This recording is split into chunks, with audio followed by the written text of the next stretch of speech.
Israel और Iran की जंग अब आर पार के मोड में आ चुकी है। ऐसे में खामेनेई अब उस खूंखार फोर्स को मैदानी जंग में उतार सकते हैं जो इराक जंग में ईरान की ढाल बनी थी।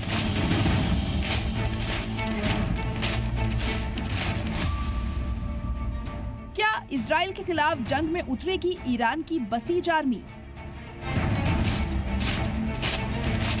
जब भी ईरान पर खतरा मंडराता है, मुल्क जंग में जाता है या फिर अंदरूनी हालात बिगड़ते हैं, तो खामेनेई की ये फोर्स एक्टिव हो जाती है। आखिर क्या है ये बसीज फोर्स, कैसे काम करती है और कितनी खतरनाक है खामेनेई की आर्मी, इसकी डिटेल बताएंगे। लेकिन पहले इसका पूरा नाम जानिए, जो है साज़मान बसीज ए मोहताज आफीन। इसका मतलब होता है मुतासरीन को एकजुट करने वाला ग्रुप या तंजीम। बसीज आर्मी ईरान की सुप्रीम लीडर अयातुल्लाह खामेनेई के दिमाग की उपज है। इसकी तश्कील ईरानी रेवोल्यूशन की शुरुआत के अगले साल 1979 में हुई थी। बसीज आर्मी एक तरह की सिविल फौज है जिसमें ईरान के नौजवान शामिल हैं। खामेनेई के ये लड़ाके ईरान के लगभग हर शहर और हर कस्बे में हैं। बसीज आर्मी की मौजूदगी ही इसकी सबसे बड़ी ताकत है। तभी तो हर मामले में खामेनेई को रिपोर्ट करना और वहीं से एक्शन प्लान लेकर बसीज काम करते हैं।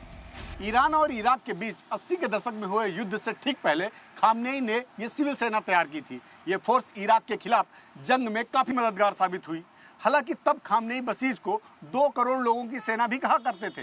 दावा है कि उस वक्त ईरान के करीब 75% लोग ईरानी सेना का हिस्सा हुआ करते थे। तब से मुसीबत के वक्त में ये ईरान की फौज के साथ भी खड़े हो जाते हैं।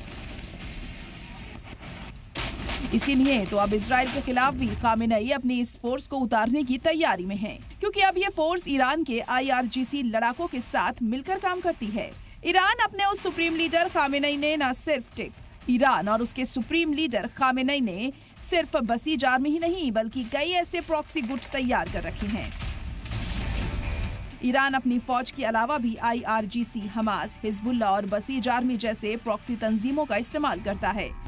फ्रंट की बात कर रहे हैं तो ये दिखाता है कि ईरान के अंदर में चीज़ें सही नहीं हैं। अभी क्या रीइंफोर्स करेंगे वो वहाँ पर आकर के? इंटरनल सिक्योरिटी की, लॉ एंड ऑर्डर सिचुएशन यदि ख़राब हो गया है, क्योंकि ज़्यादातर लोग चाहते हैं कि वहाँ पर जो 1979 का माहौल था वो आए, वो त्रस्त हो चुके हैं। 80% यदि आपका इन्फ्लेशन बहुत ऊपर, उसकी कोई संभावना ही नहीं। इस बार बसीज आर्मी की चर्चा है। इसके पीछे क्या हिकमत अमली है और ये ईरान को कितना फायदा पहुंचाते हैं? MID ईरान को जताएगी प्रॉक्सी आर्मी। इसके अंदरूनी काम है। कुल मिलाकर बसीज आर्मी का काम मुल्क के लोगों को ईरानी हुकूमत के काबू में रखना। कोई भी न सरकार की खिलाफत कर पाए और न ही वहाँ की सामाजिक बंदिशों को पार कर पाए। हिजाब विरोधी मुखालिफ एहतजाज में इन्हें एक्टिव देखा गया था। बाहरी हमलों के वक्त बसीज लड़ाके हमलावरों के खिलाफ भी उतर जाते हैं। इराक में ये देखा गया था, तो अब क्या इजराइल के खिलाफ भी खामेनेई अपने लड़ाकों को ऑर्डर देकर इजराइल में हमले कराएंगे? ब्यूरो रिपोर्ट, सलाम टीवी।